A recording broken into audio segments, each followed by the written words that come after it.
విద్యార్థులు రాజకీయాల్లోకి వస్తేనే సమాజం బాగుపడుతుందని స్పీకర్ అయ్యన్న పాత్రుడు అన్నారు. రాజకీయ నేతల్లో కుట్రలు కుతంత్రాలు ఉంటాయని, విద్యార్థులు అవేమీ లేకుండా స్వచ్ఛంగా ప్రదర్శన ఇచ్చారని ప్రశంసించారు. మాక్ అసెంబ్లీలో విద్యార్థుల ప్రదర్శన తమకంటే బాగుందని కితాబిచ్చారు.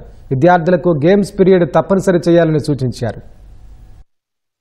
దేశం నాది, రాష్ట్రం నాది, నా గ్రామం నాది అని ఫీలింగ్ వస్తుంది. దాన్ని అమలు చేయడం ఎలా? అమలు చేయాలంటే మీలాంటి యువకులు రాజకీయాల్లోకి రావాల్సిన అవసరం ఉంది. ఇప్పుడు రాజకీయాలంటే భయం పడే రోజులు వచ్చాయి. గతంలో మనం చూసాం. రాజకీయాలు ఎందుకండి అని ఆలోచించే పరిస్థితుల్లో ప్రజలు వచ్చారు. అది తప్పు. మన రాష్ట్రం బాగుండాలి, మన దేశం బాగుండాలి, మన గ్రామం బాగుండాలి. దానికి మన బాధ్యత ఏంటి చెప్పి కూడా మీ యువత ఆలోచించవలసిన అవసరం ఉంది. నిన్న కూడా వచ్చాను, నేను చూశాను మీ పెర్ఫార్మెన్స్. మాకంటే బ్రహ్మాండం చేస్తున్నారు మీరు. నేను వాస్తవం చెప్తున్నాను. ఎంచేదంటే మీ పిల్లలు మనసుల్లో ఏమీ లేదు, ఫ్రీగా